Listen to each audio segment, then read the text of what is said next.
So it's been about a month since I destroyed the workshop and installed the French cleats on the wall.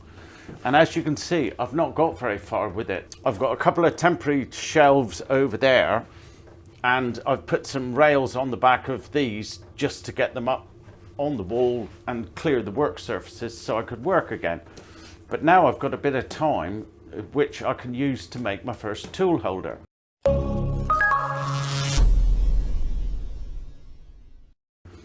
And the first tool holder I want to make is one for my little palm router, which I go to quite often, most days in fact.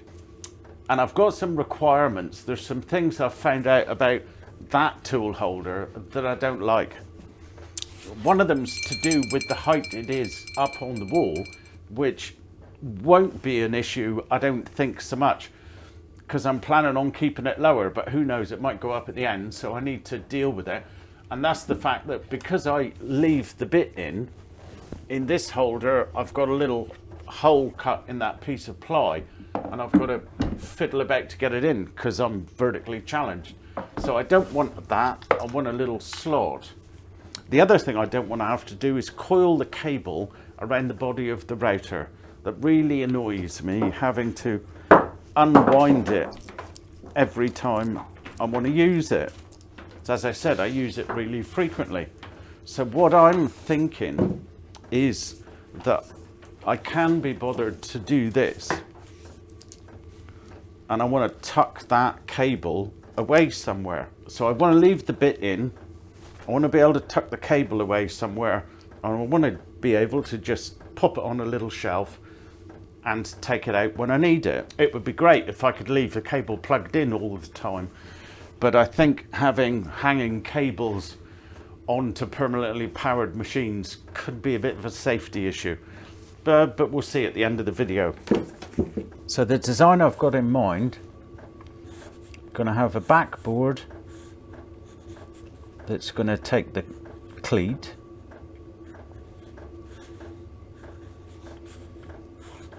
Baseboard that will support the router. Then there's going to be a false back that's going to sit just in front to accommodate the cable.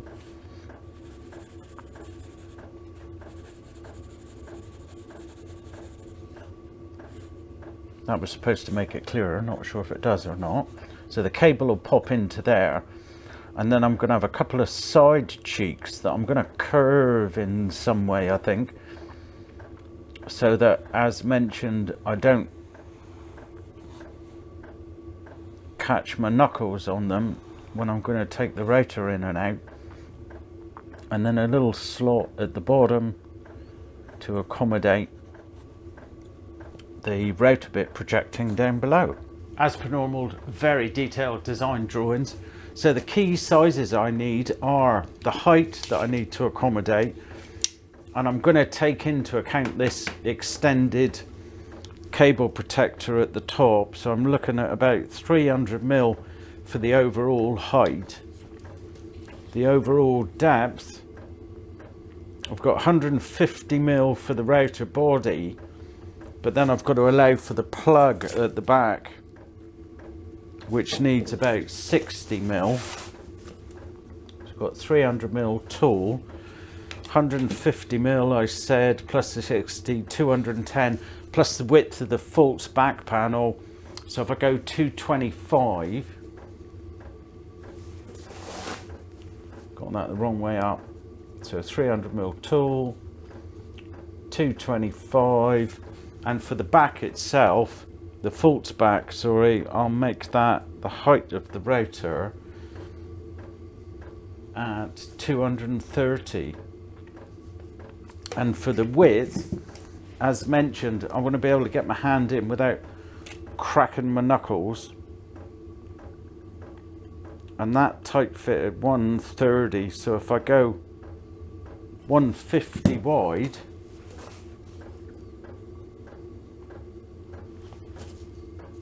so I'll cut those three pieces first, the main back, the false back and the base, and then we'll look at the sides.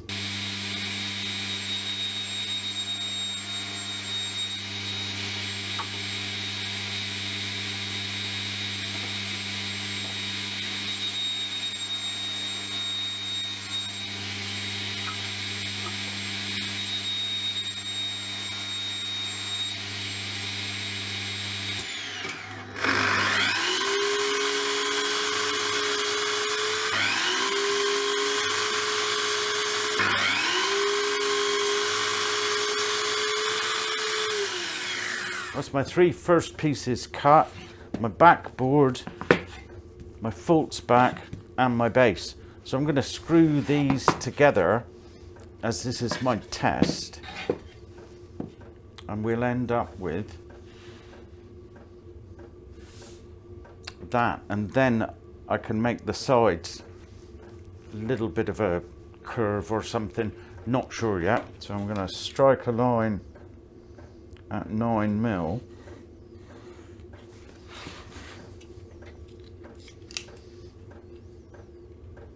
And I'm going to come in 30mm from each side and put one in the middle. So I'm going to use some of these clamping squares I bought from Banggood.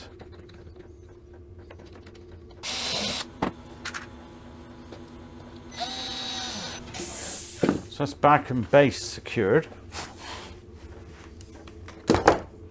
Now I want to do the false back,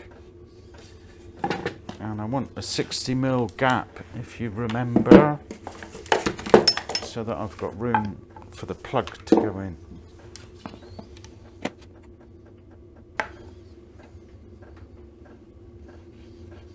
So if that's the space I need,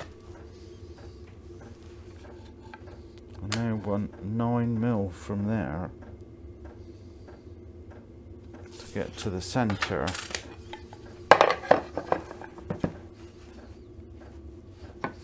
And that one I'll square around.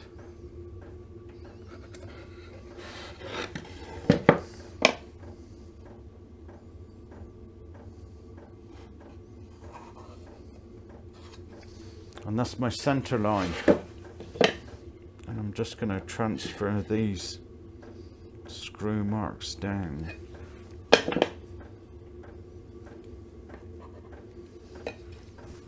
And they'll all line up.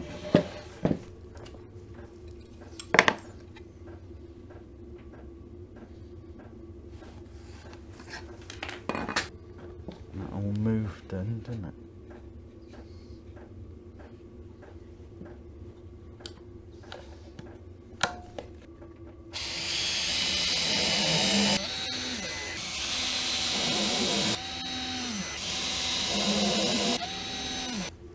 So router sits there, cable storage in there. So that's the body of it. Now I need a couple of pieces for the sides. So I'll cut the 2 side blanks, if you like, out of this piece of scrap. And then we'll try and figure out some kind of pleasing shape for them.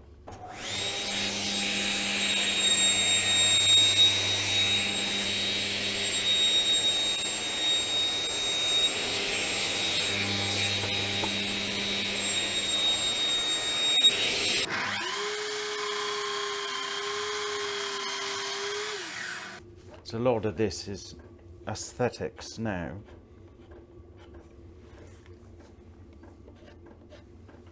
But I think I want to come out 50mm and up 50mm.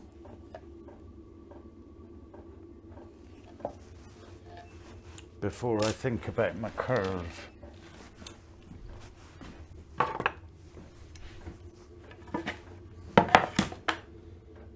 Feels about right.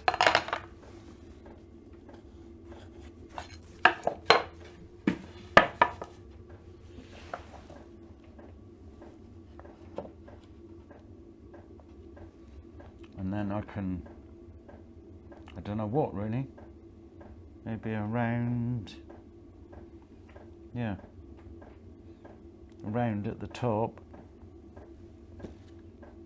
and down at the bottom. Feels about the size of a 1 litre paint tin, doesn't it?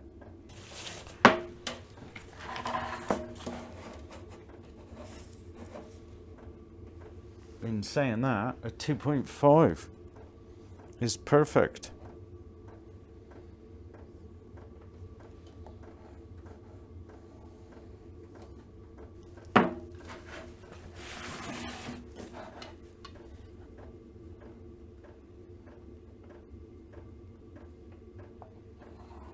then around there. I think that'll work. Let's cut that out on the jigsaw and see what we think.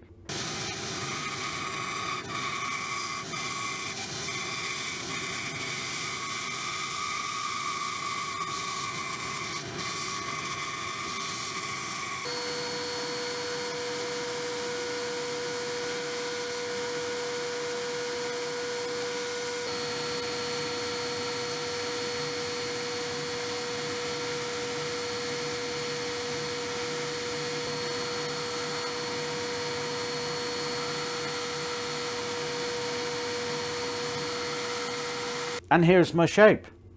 Bit of a French curve going on, I suppose, but better than squares and sharp pointy bits.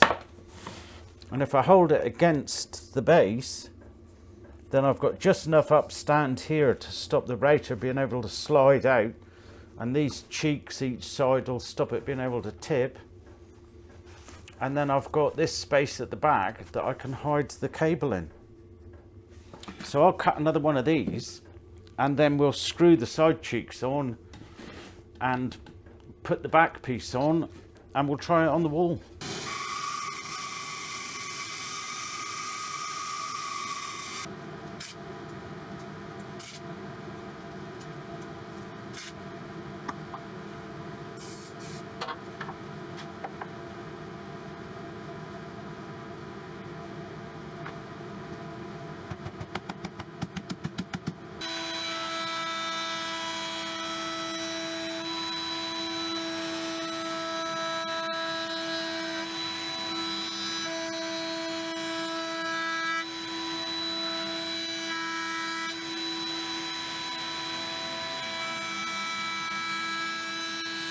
So that's the other cheek cut. So I'm going to mark 9mm in around the edge.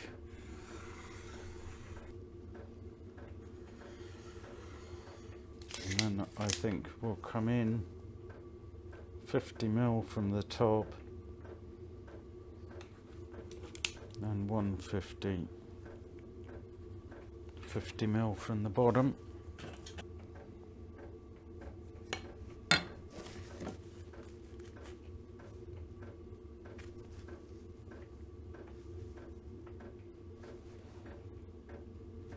And on the bottom, if we come in 50mm, 240, 120 in the middle.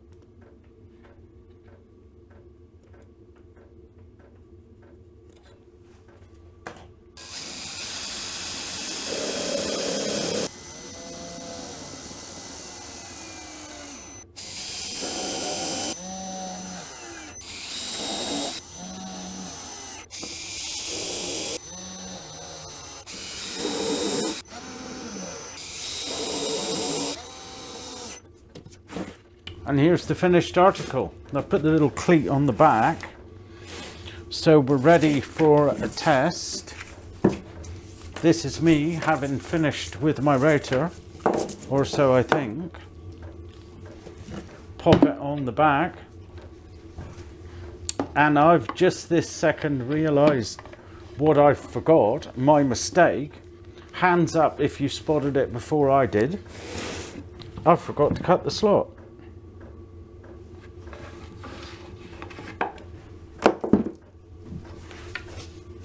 Plonker.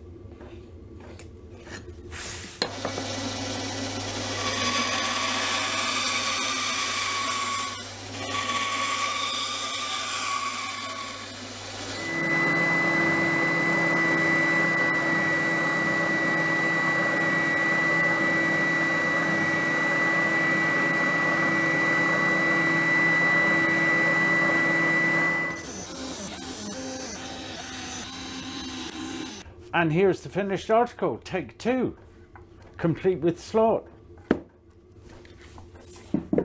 So, let's try that again. Here I am, end of the day, tidying up, blah, blah, blah, lovely job, in you go.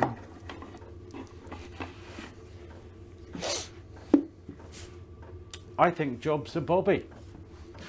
Let's see what it's like on the wall.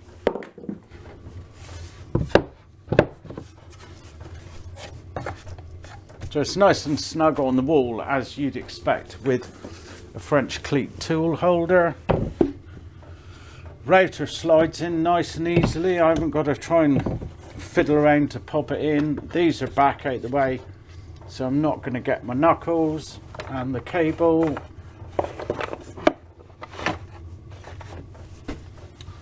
Well, the cable's pretty good too. I quite like that. Instantly, what I don't like is the look. It looks like it's made from chunky bits of leftover MDF, which isn't surprising because it is made from chunky bits of leftover MDF. However, this is the test. I need to prove it now. These sharp edges need rounding over everywhere so that I don't catch myself on them, and so that I don't dig it and break chunks out. But all in all, feels like a success. Now, it was my intention when I started this video to continue straight on from this point and make the finished article, but one, I think this video is already long enough, and two, I'd just like to prove that for a couple of days before I commit and go and use some expensive plywood. So I think we'll leave it there, and I'll see you next week for the finished version. Fingers crossed. Thanks for watching. See you then. Ta-ra.